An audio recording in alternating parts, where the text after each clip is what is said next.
corações, sejamos todos bem-vindos à nossa casa. Para darmos início à nossa reunião de hoje, nós teremos uma orientação, a leitura de uma mensagem do livro Vida Feliz, psicografado por Divaldo Franco pelo Espírito Joana de Ângeles, lição 173. Usa a cortesia nos teus movimentos e ações, gerando simpatia e amizade. O que possas fazer, não delegues a outro, porque alguém trabalha contigo, não te cabe o direito de sobrecarregá-lo, exigindo-lhe além das suas possibilidades. Mesmo os teus serviçais merecem a tua consideração e respeito. Cooperam contigo e são remunerados. Faze mais, torna-os teus amigos. Há pequenas e cansativas tarefas a eles afetas que podes executar sem te cansares nem os mortificar.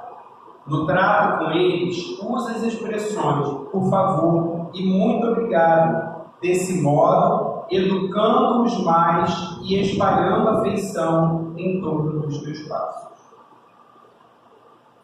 Nesse momento, irmãos, elevemos o pensamento, Jesus, em oração. Amado Mestre Jesus, divino companheiro de todas as horas, aqui estamos, Senhor, novamente reunidos em Teu nome, para mais um estudo do Teu Evangelho, que tanto nos esclarece, nos consola e ao mesmo tempo nos liberta de nossas mazelas morais. Que nós possamos aproveitar ao máximo, Senhor, esses momentos que aqui passaremos, com mentes e corações abertos, à semente do Teu Evangelho. Abençoe a paz, Senhor, a nossa irmã responsável pelo estudo da manhã de hoje, para que possa falar aos nossos corações aquilo que necessitamos ouvir e aprender. Obrigado por mais essa oportunidade bendita e ser conosco, Senhor, agora e durante toda a nossa reunião. Assim seja. Bom, sem mais aviso para o momento, nós vamos partir para a parte principal da nossa reunião, que é o nosso estudo, hoje a cargo da nossa irmã, estamos recebendo com muito carinho, nossa irmã Maria Ângela Alves, que é trabalhadora do Centro Espírita Lucas e Francisco, que fica situado na rua Guilhermina de Araújo, número 19, em Seropédica. Mas, para quem não sabe, Maria Ângela já foi trabalhadora aqui do céu, então ela é de casa. Seja muito bem-vinda. E nós teremos a explanação do conceito do Evangelho segundo o Espiritismo, de Allan Kardec. Estamos estudando o capítulo 1, Não Vim Destruir a Lei, hoje o item 11, cujo tema é a nova era, a terceira parte e a nova. Então vamos vibrar com a nossa irmã. Um bom dia a todos, muita paz, que a gente possa aproveitar a nossa manhã de quinta, para harmonizar os nossos corações. Realmente é um prazer muito grande retornar a essa casa, que foi uma das casas que me acolheu no princípio dos meus estudos espíritas, e é um prazer retornar aqui, A gente lembra também que no início do ano estamos sempre buscando, se renovar, se reconstruir, fazer as nossas metas no ano que se inicia, que a gente possa realmente pensar e sermos perseverantes naquilo que a gente acredita, porque a mudança é sempre necessária. Então, quando a gente faz essa proposta de mudança, seja ela no nosso trabalho, na nossa família, seja recomeçar algo que a gente deixou para trás, que a gente possa perseverar naquilo que a gente espera em 2024, para que a gente possa, lá no final do ano, ter a certeza de que valeu a pena o nosso esforço. Como nosso irmão Alexandre disse, nós estamos falando no capítulo 1, Não Vim Destruir a Lei. E já nesse tema, não vim destruir a lei, a gente já faz uma reflexão super importante. A doutrina espírita é uma religião praticamente nova, há alguns anos, né, a partir do estudo de Kardec. E aí, quando a gente vê no Evangelho, não vim destruir a lei, a gente tem a certeza absoluta de que todo o trabalho que Kardec construiu foi a partir do que a gente já conhecia do Evangelho de Jesus. Nada que a doutrina espírita traz para nós é diferente daquilo que Jesus deixou escrito para a gente há 2000 anos. Então, isso é um conforto muito grande para quem decide estudar a doutrina espírita. Nada que a gente fala ou que Kardec deixou para nós é diferente daquilo que Jesus nos apresentou há mais de 2000 anos, né? Todo ensinamento do Espiritismo é baseado no Evangelho de Jesus. Só que os ensinamentos têm o seu momento certo. E chegamos no momento de reconstruir conhecimentos. Essa é a nova era, né? Tudo aquilo que nos foi falado há 2000 anos atrás pode ser refalado, repensado, pode ser reconstruído com novas verdades. Por quê? Porque hoje estamos mais amadurecidos do que há 2000 anos atrás. Então, os novos conhecimentos que a doutrina espírita traz dessa nova era são reflexões novas daquilo que a gente já conhecia. Um Deus que nos foi apresentado há 2000 anos atrás, digamos assim, é diferente do Deus que hoje a gente acredita. Se a gente parar para pensar, não precisa nem 2000 anos atrás, antigamente nos era colocado que Deus castigava, né? Olha, não faça isso porque Deus castiga. Olha, não faz isso não que Deus está vendo. Ele vai te punir. E o povo, há mais de 2000 anos atrás, também acreditava nisso. Que Deus era punitivo. E com Jesus, ele veio apresentar um Deus que era Pai, um Deus que era amoroso, um Deus que queria o melhor para o seu filho. Então, hoje, a doutrina espírita reforça essa imagem de Deus para nós. Um Pai misericordioso, porque a misericórdia é maior do que o perdão. E Deus tem a misericórdia por todos os seus filhos.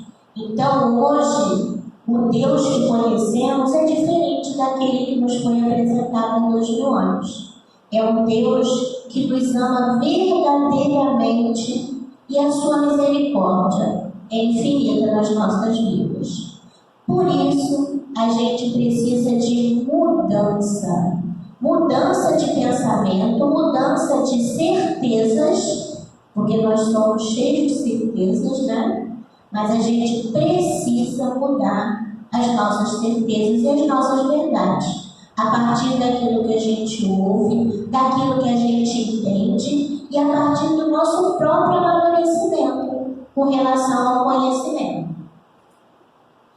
E nesse texto que nos foi apresentado, ele fala sobre Santo Agostinho, né? Tem várias mensagens de Santo Agostinho no Evangelho, tem também no Livro dos Espíritos.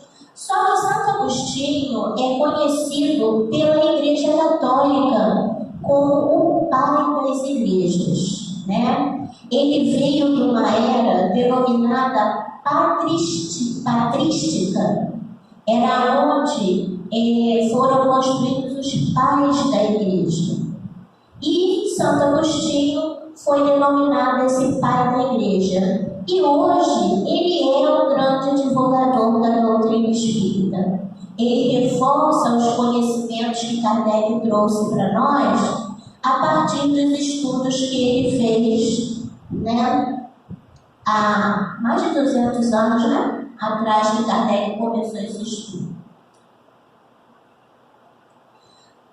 Santo Agostinho, ele era um homem chamado hedonista. O que é hedonista? Era um homem que vivia de prazeres carnais. Ele era dessa forma até o momento em que ele conheceu o cristianismo. Em algum momento da sua vida ele teve contato, né, com o cristianismo. Pelas nossas pesquisas que a gente fez assim rapidamente, ele vivia com muitas mulheres, né? E nesses relacionamentos ele teve um filho. E foi esse filho que levou ele ao cristianismo. A sua mãe, que hoje é conhecida como Santa Mônica, foi canonizada pela igreja, e o seu pai era pagão, como todo mundo. Naquela época o cristianismo estava começando. E ele então teve contato com o cristianismo através do filho, né? E tem um pedaço desse texto do Evangelho que fala sobre esse contato de Santo Agostinho com o cristianismo. Quando, em meio aos seus desregramentos, sentiu em sua alma essa estranha vibração que o chamava para si mesmo e o fez compreender que a felicidade estava além dos prazeres exacerbados e fugidios, ele exclamou: meu Deus, perdoe-me, eu creio, sou cristão. Então, a partir do momento que ele teve esse contato com o cristianismo, ele largou toda aquela sua vida desregrada e passou a ter realmente uma vida cristã, né, com tudo que aquilo era desejado naquele momento. Tem uma outra parte também que fala sobre essa questão, nesse mesmo texto do Evangelho. Pode-se ler nas extraordinárias confissões que nos deixou Santo Agostinho palavras características e proféticas, ao mesmo tempo que pronunciou depois de haver perdido Santa Mônica, que era sua mãe: estou convencido de que minha mãe virá visitar-me e dar-me os seus conselhos, revelando o que nos aguardava, o que nos aguarda na vida futura. Então, já naquela época, Santo Agostinho tinha essa ideia de que a mãe dele permaneceria cuidando dele e viria esclarecer algo que ele ainda não entendia naquele momento. E é por isso que, vendo hoje chegar o momento das novas revelações, Santo Agostinho se prontifica a divulgar aquilo que a doutrina espírita traz para nós. E aí a gente para e pensa: Santo Agostinho, ele veio por acaso modificar o que ele havia mostrado como pai da igreja? Alguma coisa que ele fale nessa divulgação espírita vai de contrário àquilo que ele já falava enquanto ele era considerado pai da igreja? Não, certamente que não.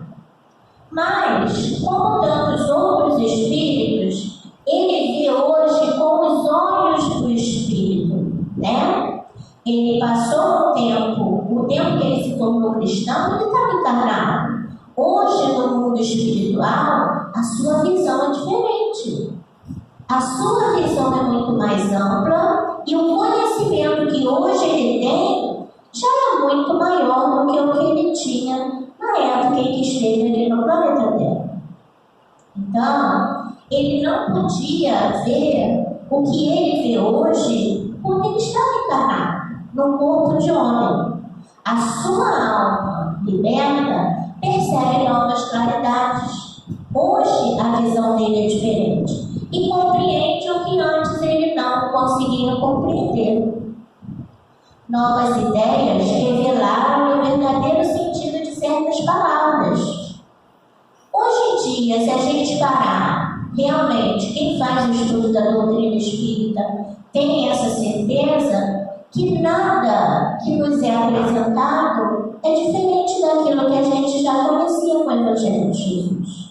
Agora, as reflexões a partir daquilo que a gente conhece é que se tornaram diferentes.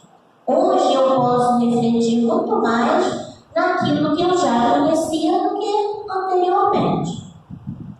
Na Terra, quando Santo Agostinho aqui estava, julgava as coisas segundo o seu conhecimento.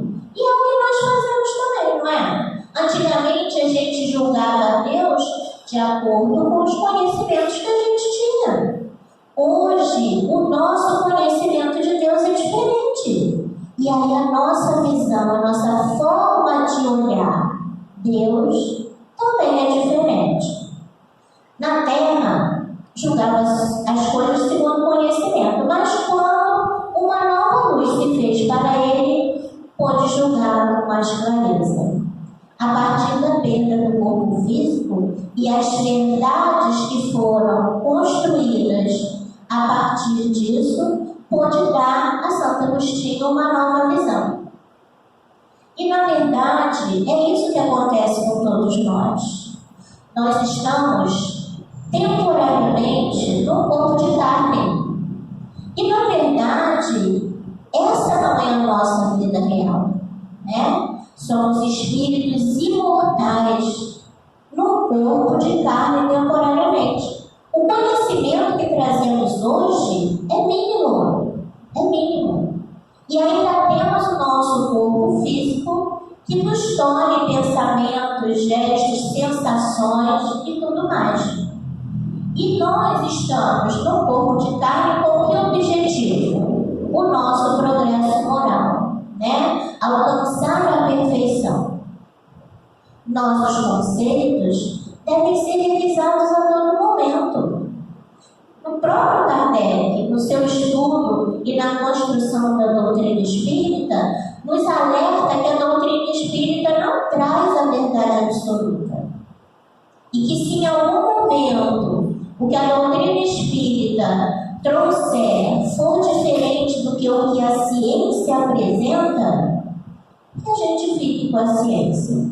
Mas já teve alguma coisa assim? Até agora eu não conheço. Né? Tudo que Kardec deixou, a ciência hoje em dia confirma aquilo que Kardec já havia escrito há mais de 200 anos. Então, não temos a verdade absoluta. Se ele não tinha, imagina nós, seres imperfeitos, né? No mundo de provas e expiações.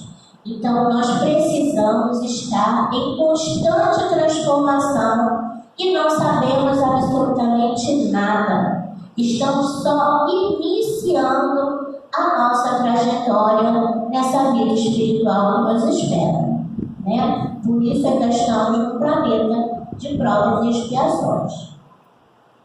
A doutrina espírita tem esse papel também na nossa vida, direcionar os nossos conhecimentos a partir das reflexões que podemos fazer. Hoje, mais maduros do que há 2000 anos atrás, eu ia falar que maduros que estamos, mas não estamos ainda, só estamos mais maduros do que há 2000 anos atrás, podemos construir novas verdades.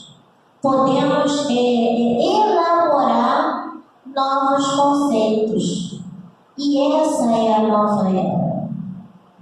E se vocês me permitem, eu entendo até como uma reforma íntima. Esse termo é tão forte para a gente espírita, né? Que a gente busca essa reforma íntima constantemente na nossa vida e com muita dificuldade. Porque transformar o outro é muito fácil, porque a gente vê o defeito do outro a milhas de distância, mas o nosso é muito complicado. Saber que temos defeitos é complicado. Imagine nos desfazer desses defeitos. E essa é a reforma íntima que tanto precisamos para a construção de um planeta regenerador, né? Que é o que a gente está aguardando. Nós precisamos buscar essa verdade. Kardec trouxe para nós, através dos seus estudos, um verdadeiro tesouro de conhecimento através das reflexões. Quando a gente estava aqui de manhã fazendo a nossa orientação com as nossas irmãs, falando sobre a questão de divulgar, né, o que é verdade, o que não é, a seriedade que Kardec teve em desenvolver a pesquisa através de despachar mesmo mensagens que não eram adequadas. Hoje, a gente tem na codificação tudo aquilo que ele conseguiu arrecadar de bom. Mas será que a gente já parou para pensar quantas mensagens foram descartadas por não terem absolutamente nada a ver com a pesquisa que ele estava fazendo? Quantos espíritos mandaram mensagens desnecessárias até que ele conseguisse construir o que hoje a gente tem como base da doutrina espírita? É muita coisa. Eu não tinha parado para pensar nisso, mas hoje me veio esse pensamento aqui junto com as nossas irmãs. São muitas mensagens que foram descartadas por Kardec. O trabalho que ele teve, para mim, é difícil mensurar. Todo nosso julgamento, tudo que a gente julga, né, que não deveríamos, mas julgamos, está relacionado ao conhecimento que a gente tem. E Santo Agostinho também foi dessa forma. Naquele momento em que ele estava conhecendo o cristianismo, todo o julgamento dele foi relacionado a partir do que ele conhecia. E hoje, conhecendo o trabalho magnífico de Kardec, ele se vê como divulgador da doutrina espírita para fortalecer aquilo que ele já havia apresentado para a igreja. Na Terra, Santo Agostinho julgava segundo os conhecimentos que possuía, mas quando uma nova luz se fez para ele, pôde julgá-la com mais clareza. O cristianismo, agora, nesse momento, aparece para Santo Agostinho com toda a clareza dele, né? Ele pode, sobre certos pontos, pensar de maneira diversa de quando vivia na Terra. Ampliou o seu conhecimento, sem deixar de ser um apóstolo cristão. Ele pode, sem renegar a sua fé, fazer-se propagador do Espiritismo, pois nele, no Espiritismo, vê a realização de todas as coisas preditas. Proclamando hoje, ele apenas nos faz voltar a uma interpretação mais justa e lógica dos textos. Assim também ocorre com outros espíritos que se encontram numa posição análoga. É a sua transformação. E nesse momento a gente até lembrou de Paulo de Tarso, né? Paulo de Tarso também era um homem religioso, mas era perseguidor dos cristãos. Até o momento em que ele se encontra na estrada de Damasco, de frente com o Cristo. E aí, qual é a sua reação? Senhor, o que queres que eu faça? Então, todos nós julgamos e temos conhecimento a partir daquilo que a gente sabe. Mas no momento em que novas revelações e novos conhecimentos nos são apresentados, a gente precisa estar aberto para isso, para esse reconhecimento. E a gente percebe também nessas palavras de Santo Agostinho que existe a necessidade de mudança. Numa pesquisa que a gente fez, a gente encontrou um textinho pequeno de Anete Guimarães que fala sobre um pensamento de Santo Agostinho, que eu achei bem interessante para a gente refletir. E a Anete Guimarães diz que ela tem sempre colocado nas suas palestras esse pensamento de Santo Agostinho, que fala assim: as pessoas não são o que parecem, as pessoas não são o que deveriam ser, as pessoas não são o que gostaríamos que fossem. As pessoas são exatamente como são, e não há nada que possamos fazer a respeito, senão aceitar essa simples verdade. E assim, se não for assim, você nunca será feliz. O que Santo Agostinho quis dizer para nós? Esse foi o meu entendimento, tá, gente? Com relação a esse pensamento. Que nós não mudamos ninguém. Nós não temos o poder de mudar o outro. E é o que, na verdade, em alguns momentos da nossa vida, a gente quer realizar. Ah, mas o meu esposo ou a minha esposa é muito difícil. Se ela fosse dessa forma, se ele fizesse desse jeito, se ele pensasse assim. E aí? Mas sou eu que tenho poder sobre isso? Não sou eu que tenho poder sobre isso. A mudança só ocorre de dentro para fora. Então, cada um é responsável pela sua mudança. O que eu posso pensar com relação a isso? Né? O que eu posso fazer para mudar essa atitude? Se eu puder fazer alguma coisa em ajuda àquele que quer mudar, eu tenho que estar pronto para isso. Agora, se eu não puder, não está nas minhas mãos essa mudança. A mudança tem que ser individual. E eu não posso mudar pelo outro. Cada um tem que mudar por si mesmo. E essa é a nossa oportunidade de transformação. A oportunidade da nova era. Buscar conhecimentos mais esclarecedores. E as casas espíritas, não só o CELV, como a maioria das casas espíritas, nos oferece esse tipo de oportunidade, através das palestras e através dos estudos, como foi dito aqui anteriormente a nossa fala, né? Os grupos de estudos que são realizados. Somos espíritos imortais, só lembrando, temporariamente no corpo de carne. Precisamos nos preparar para uma jornada que nos leve à felicidade. É para isso que estamos a caminho, né? Precisamos levantar e começar a caminhar, buscando diretriz segura nessa jornada. Eu posso ajudar o outro que caminha do meu lado a encontrar um caminho mais seguro? Posso e devo. Agora, eu posso caminhar por ele? Não posso. E muitas vezes, esse não posso faz com que a gente sofra desnecessariamente. Porque tudo está no controle de Deus.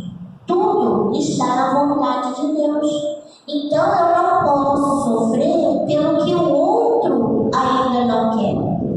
Eu posso, sim, segurar a mão dele e ajudar ele na caminhada. Agora, carregar ele no colo, muitas vezes pode ser um fardo muito pesado e que eu vá desistir no meio do caminho. Então, eu posso, sim, ajudar. Agora, caminhar pelo outro, não tem como, mesmo que ele esteja ao meu lado. Somente você tem o poder de mudar a sua relação com o mundo. E essa é a verdade. Só nós temos o poder de mudar a relação com o mundo. Porque o outro me irrita muito. O que ele faz me deixa extremamente irritado. É esse o conceito certo? Não. Por que eu, Mariângela, permito que o outro me irrite? O que eu preciso mudar dentro de mim para que eu não me irrite mais com o outro? Essa é a reflexão correta. Não que a gente faça isso não, tá, gente? É uma reflexão mesmo. Mas a gente precisa buscar isso para que a gente sofra menos, para que a gente perceba a oportunidade que a gente tem de uma nova encarnação que nos é dada como um milagre, como uma nova oportunidade. E a gente precisa ter essa certeza de que somos seres imortais e que nos foi dada a oportunidade de crescimento pessoal. Outras pessoas podem crescer conosco sem sombra de dúvida, mas o crescimento é nosso. E essa é a nossa maior missão e a mais difícil, tá? Porque muita gente vem com a missão de mãe, né? A missão de educador. São missões grandes, mas a maior delas e a mais difícil é a gente voltar para casa daqui a um tempo, que a gente está temporariamente no corpo de carne, melhor do que quando chegamos. E muitas vezes a gente deixa essa missão como secundária. E não é verdade. Ela é a nossa maior missão e a mais importante. Também temos um texto de Santo Agostinho no final do Livro dos Espíritos, muito interessante também. Não trouxemos ele porque é um texto um pouquinho mais longo, mas vale a pena a gente buscar. No finalzinho do texto do Livro dos Espíritos, ele fala essa questão do Espiritismo trazer tudo aquilo que ele já tinha conhecimento, só veio ampliar a sua visão. Que eu possa ter ajudado vocês nas reflexões da manhã de hoje e que Jesus possa abençoar o nosso dia. Muito obrigada pela atenção.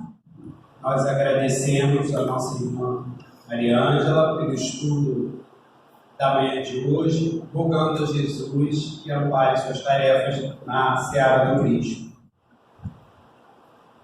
Amado Mestre Jesus, Divino Pastor de nossas almas, aqui estamos, Senhor, rogando o Teu auxílio, o Teu amparo para cada um de nós aqui presente, encarnado, desencarnado, que nesse momento os amigos espirituais possam derramar sobre cada um de nós os fluidos salutares de que necessitamos para o nosso refazimento físico, psicológico, emocional e espiritual, fortalecendo em nós, Senhor, a fé, o ânimo, a coragem, a disposição para seguirmos os Teus passos, fazermos a nossa reforma íntima, conforme foi dito no estudo, a tão necessária transformação moral. Queremos te agradecer, Mestre amado, por todas as bênçãos que recebemos na manhã de hoje e te pedimos, Senhor, que acompanhe a cada um de nós no retorno ao nosso destino. Que assim seja, graças a Ti. Agradecemos aos irmãos pela presença e aguardamos todos na próxima quinta-feira. Muita paz.